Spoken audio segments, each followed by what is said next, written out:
नमस्कार. आज बनवणार आहोत आपण पिठलं. तर चला बघूया. त्या अगोदर पिठल्यासाठी लागणार आहे 2 ते 3 कांदे बारीक चिरलेले, हिरवी मिरची बारीक चिरलेली, टोमॅटो बारीक चिरलेले 2 ते 3 टोमॅटो आणि कोथिंबीर आणि कढीपत्ता. सगळ्यात अगोदर कढईमध्ये जिरं मोहरीची फोडणी द्यायची. त्यानंतर हिरवी मिरची टाकायची. हिरवी मिरची थोडी परतल्याच्या नंतर त्यात कांदा टाकायचा. कांदा थोडा परतून घ्यायचा, म्हणजे लालसर होईपर्यंत कांदा परतून घ्यायचा. त्यानंतर त्यात टोमॅटो टाकायचे.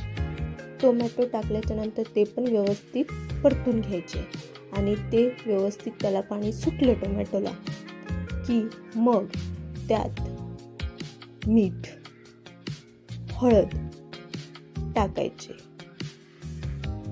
आणि ते व्यवस्थित थोडं 5-10 मिनिटं शिजू द्यायचं. आणि हो, कढीपत्ता टाकायचा बरं का.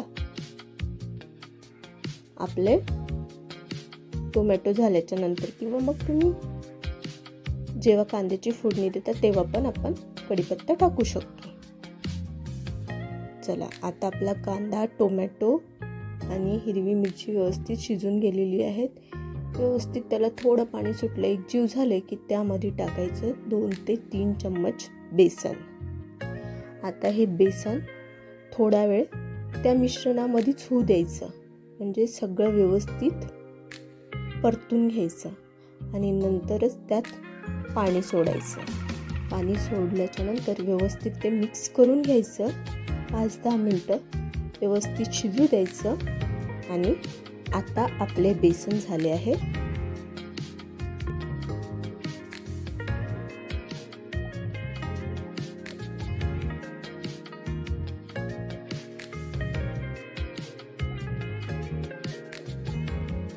आणि तुम्ही गरम करून पण सोडू शकता किंवा गार पण सोडू शकता, पण गरम करून सोडले तर व्यवस्थित होणार.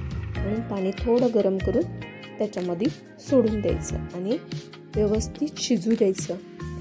आता हे झाले आपले पिठले तयार. त्यात कोथिंबीर टाकायची वरून आणि खायला घ्यायचं. चला तर करून बघा हे पिठले आणि मला सांगा ते कसे झाले तर. आणि हो, मला शेअर करा, कमेंट्स करा आणि माझ्या चॅनलला सबस्क्राईब करा.